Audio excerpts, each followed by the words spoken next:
একটা গান ধরো, তোমার কণ্ঠটা খুব সুন্দর। একবার নবীন বরণ উৎসবে শুনেছিলাম, তারপর আর তোর গান শোনার ভাগ্য হয়নি আমাদের। আরে কি যে বলছো না, আমি অত ভালো গান গাইতে পারি না, তোমরা একটু বাড়িয়ে বাড়িয়েই বলছো। হ্যাঁ যাও, মানলাম আমরা বাড়িয়ে বলছি, এখন গানটা তো গাও। আচ্ছা গাইছি। তোমায় হৃদ মাঝারে রাখবো, ছেড়ে দেব না। তোমায় হৃদ মাঝারে রাখিব, ছেড়ে দেব না। ওরে ছেড়ে দিলে সোনার গৌরার পাবো না, না না, ছেড়ে দেব না। তোমায় হৃদ মাঝারে রাখবো, ছেড়ে দেব না। তোমায় বক্ষ মাঝে রাখিব, ছেড়ে দেব না। এই পর্যন্ত গেয়েই কথা থামলো। সবাই একসাথে হাতে তালি দিয়ে উঠল। কে যেন বলেছিল আমরা বাড়িয়ে বাড়িয়ে বলছি, এখন গান রেকর্ড করে রেখেছি, শুনবো? শুনলে বুঝবে আমরা বাড়িয়ে বলেছিলাম কিনা। দীপ এমন ভঙ্গিমা করে কথাগুলো বলছিল যে কথা দীপের দিকে তাকিয়ে ফিক করে হেসে দিল। এদিকে দীপের সাথে এত কথা মোটেই সহ্য হচ্ছে না ইভানের। ইভান আগে থেকেই কথাকে নিয়ে প্রচণ্ড জেলাস। শুধু ছেলে না, ইভান যদি দেখে কথা কোনো মেয়েকেও ওর সাথে বেশি প্রাধান্য দিচ্ছে তাহলেও জেলাস ফিল করে। আর এখানে তো একটা ছেলের সাথে হেসে হেসে কথা বলছে। ইভান না কিছু বলতে পারছে আর না সহ্য করতে পারছে, শুধু দাঁতে দাঁত চেপে সবটা দেখছে। দীপ হঠাৎ একটা চকলেট বের করে কথার দিকে এগিয়ে দিয়ে বলল, মিষ্টি মেয়ে, এইটা তোমার জন্য। না, এবার আর মানা যাচ্ছে না। মিষ্টি মেয়ে? এই মিষ্টি মেয়েটা আবার কি? কথাকে অন্য ছেলেরা মিষ্টি মেয়ে বলবে, আবার চকলেট দিচ্ছে, কত বড় সাহস! Thank you. বলে চকলেটটা নিতে যাবে, এর মধ্যে ইভান এসে ছ মেরে চকলেটটা নিয়ে গেল। ইভানের এমন কাণ্ডে কথা থেকে শুরু করে বাজ সহ সবাই হতভম্ব। ইভান নিজেও নিজের কাছে নিজেই থতমতো খেয়ে গেল। ইভান জোরপূর্বক একটা হাসি দেওয়ার চেষ্টা করে বলল, আসলে এটা আমার পছন্দের চকলেট তো, তাই আর কি। কথা এটা আমি নেই, তোমাকে অন্য একটা চকলেট দিই। বলে ব্যাগ থেকে আরেকটা চকলেট বের করে কথার দিকে এগিয়ে দিল। সবার মধ্যে এখনো চমকটা কাটেনি। ভার্সিটির সবচেয়ে রাগী, বদমেজাজি, গম্ভীর স্যার কিনা চকলেট খায়? যে কখনো স্টুডেন্টদের সাথে ভালোভাবে কথা পর্যন্ত বলে না, সে আজ স্টুডেন্টদের কাছ থেকে নিয়ে চকলেট খাবে? সবাই যেন ভূত দেখার মতো তাকিয়ে আছে ইভানের দিকে। আশ্চর্য, সবাই এভাবে তাকিয়ে আছো কেন? আমি চকলেট খেতে পারি না নাকি? আর কথা, চকলেটটা নিচ্ছ না কেন? কথা চকলেটটা নিয়ে বসে পড়ল। বাকি সবাইও চুপচাপ নিজেদের কাজে ব্যস্ত হয়ে পড়ল। তোমাদের মধ্যে আমার জন্য জায়গা করে দাও, আমি তোমাদের মধ্যে বসবো। এটাই বাকি ছিল। সবাই যেন আর এক দফা চমকে উঠল। সবার মনে একটা প্রশ্ন, আজ ইভান স্যারকে জিন বা ভূতে টুতে ধরেছে নাকি? এমন ব্যবহার করছে কেন? কারো কোনো সাড়া শব্দ বা হেলদোল না দেখে ইভান বলল, রাফিয়া, তুমি উঠবে? আমি এখানে বসতাম। অবশ্যই স্যার, কিন্তু আমি বসবো কোথায়? এই যে পেছনে আর একটা সিট আছে, ওখানে যাও। ঠিক আছে স্যার। কথা পিছন থেকে রাফিয়াকে টেনে ধরেছে। সে কিছুতেই রাফিয়াকে এখান থেকে যেতে দিবে না।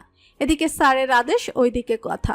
স্যার যার আগে যদি তার কথা না শোনো, তাহলে স্যার হয়তো ওকে এই গাড়ির জানালা থেকেই বাইরে ফেলে দেবে। ভাবতেই অন্তরাত্মা কেঁপে উঠল রাফিয়ার। রাফিয়া দ্রুত কথার হাত ছাড়িয়ে পেছনের সিটে চলে গেল। আর ইভান ধপ করে কথার পাশে বসে পড়ল। ইভান একদম কথার গা ঘেঁষে বসেছে। কথা অগ্নিচক্ষু নিয়ে ইভানের দিকে তাকিয়ে বলল, সমস্যা কি আপনার? আপনি এভাবে আমার গা ঘেঁষে বসেছেন কেন? বউয়ের গা ঘেঁষে বসবো না তো কার গা ঘেঁষে বসবো? যান না, গিয়ে শিলা ম্যামের গা ঘেঁষে বসুন। ইভান একটা মুচকি হাসি দিয়ে বলল। আর ইউ জেলাস বউ? কথা থতমত খেয়ে বলল, জেলাস হবো কেন? এতক্ষণ তো শিলা ম্যামের পাশেই বসেছিলেন, তাই বললাম আর কি। ইভান সবার চোখের আড়ালে সিটের নিচ থেকে কথার হাতটা ধরে বলল, আই নো বউ, তুমি জেলাস, কিন্তু একদম চিন্তা করো না, আমি তোমাকে ছাড়া কোনো মেয়ের দিকে তাকাবো না। আর কোনো মেয়ের সাথে প্রয়োজন ছাড়া কথাও বলবো না। কোনো মেয়ের সাথে গা ঘেঁষে বসবো না। কথাকে একটা চোখ টিপ দিয়ে বলল, আমি জানি বউ জেলাসি ফিল হলে ভেতরটা একদম জ্বলে পুড়ে যায়। আমি চাই না আমার এই মিষ্টি বউটার ভেতরটাও চলুক, তাই আমি নিজে থেকেই তোমাকে দিলাম। কথা এক দৃষ্টিতে ইভানের দিকে তাকিয়ে আছে। ওভাবে তাকিও না বউ, লজ্জা লাগে। কথা থতমত খেয়ে চোখ নামিয়ে নিল।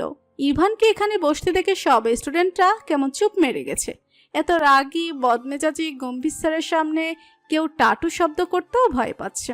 আবার কখন না কখন ধমক দিয়ে ওঠে। ইভান নিজেও ওদের অবস্থাটা ভালোই বুঝতে পারছে।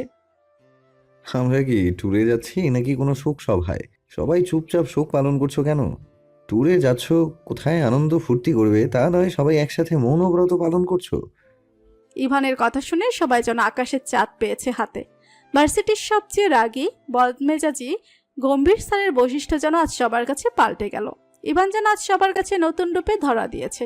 ইভান যে এতটা প্রাণবন্ত হাস্যোজ্জ্বল আগে জানা ছিল না কারোরই। সবাই আবার গানে হাসি ঠাট্টায় মনোযোগী হয়ে উঠল। ইভান আশেপাশে তাকিয়ে ভালোভাবে তাকিয়ে দেখলো কেউ ওদের দিকে তাকিয়ে আছে কিনা। না, কেউ তাকিয়ে নেই। ইভান চট করে কথার গালে নিজের ঠোঁট জোড়া ছুঁয়ে দিল। কথা বিস্ফোরিত নয়নে ইভানের দিকে তাকালো। ইভান ভাবলেশীনভাবে বসে আছে। তাকে দেখে মনেই হচ্ছে না সে এমন কিছু করতে পারে। রাত 12টা, কথাটা এখনো বাজছে। মাঝখানে কিছুটা সময় যাত্রা বিরতি নিয়ে আবার বাস ছেড়েছে। অবশ্য সেটুকু সময় কথা ইভানকে একটু এড়িয়েই চলেছে।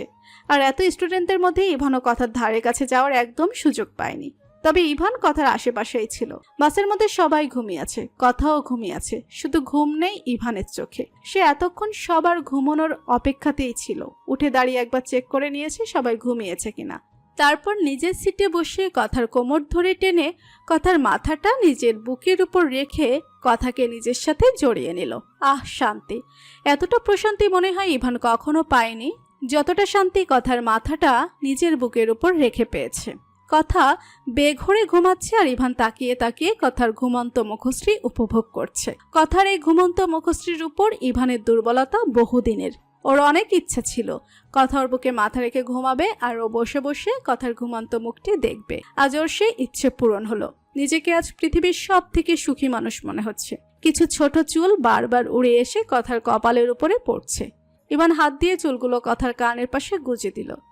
বউটা আমার সেই ঘুম কাতুরেই রয়ে গেল। একবার ঘুমালে আশেপাশে কি হচ্ছে সেই দিকে আর কোনো খেয়াল থাকে না। অবশ্যই এতে আমার লাভই হয়েছে। এই যে বউয়ের ঘুম কাতুরে স্বভাবের জন্যই তো বউটাকে এত কাছে পেলাম। জেগে থাকলে এতক্ষণে কুরুক্ষেত্র বাঁধিয়ে ফেলতো। বলে কথার মাথায় আলতোভাবে একটা চুমু এঁকে দিল। আর কতদিন এভাবে লুকিয়ে লুকিয়ে তোমাকে আদর করতে হবে? তুমি কি কখনো আমাকে বুঝবে না? আবার আমায় ভালোবাসবে না? আমাকে তুমি কবে ক্ষমা করবে বউ? ইভান আর ঘুমালো না। যদি কেউ উঠে ওদের এই অবস্থায় দেখে ফেলে তাহলে বিষয়টা হয়তো খারাপ হবে। আর ওর আর কথার বিষয়টা এখনই সবাইকে জানাতে চায় না। তাহলে হয়তো হিতে বিপরীত হবে। তাহলে কথা হয়তো ওকে ভুল বুঝবে। এমনি ওর উপর অভিমান করে আছে।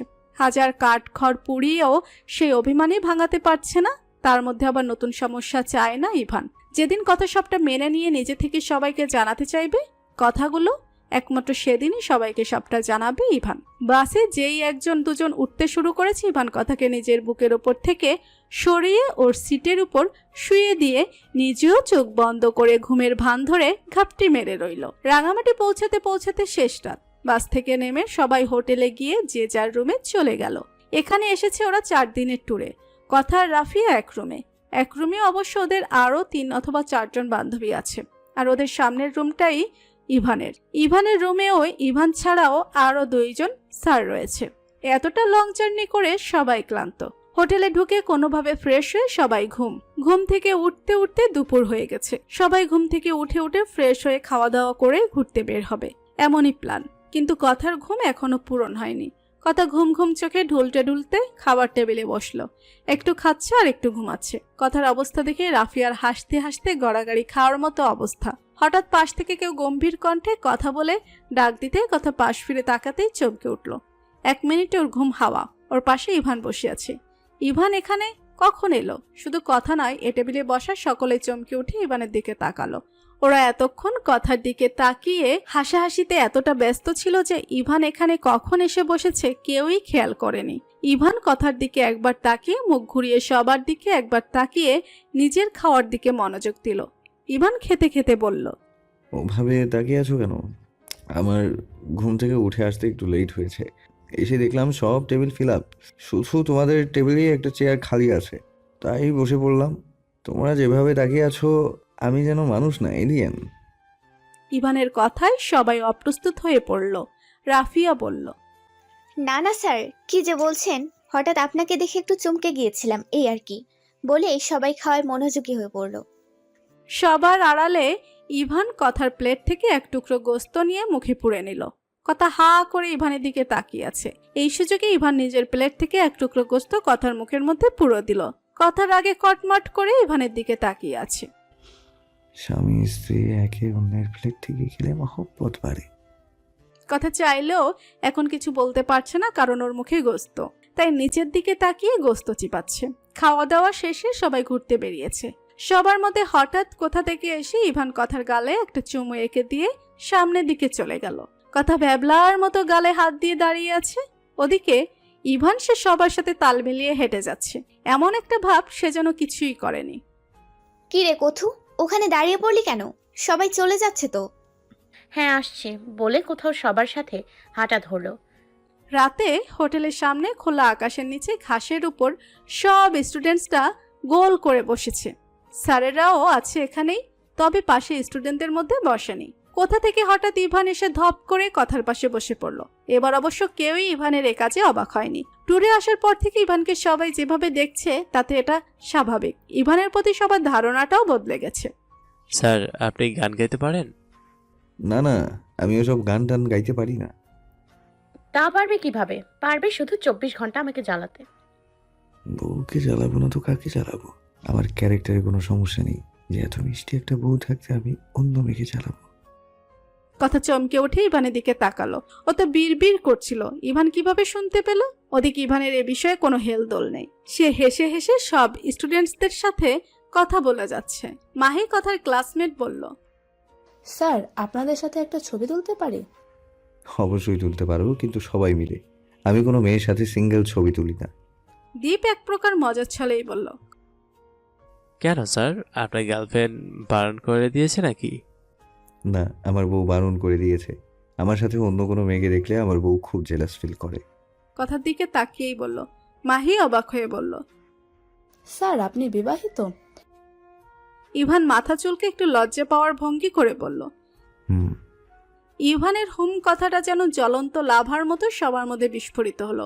এই ট্যুরে এসে ইভানের ব্যবহার দেখে যে যে মেয়েরা আশার আলো দেখেছিল তাদের সবার আশার আলো আজ নিভে গেল।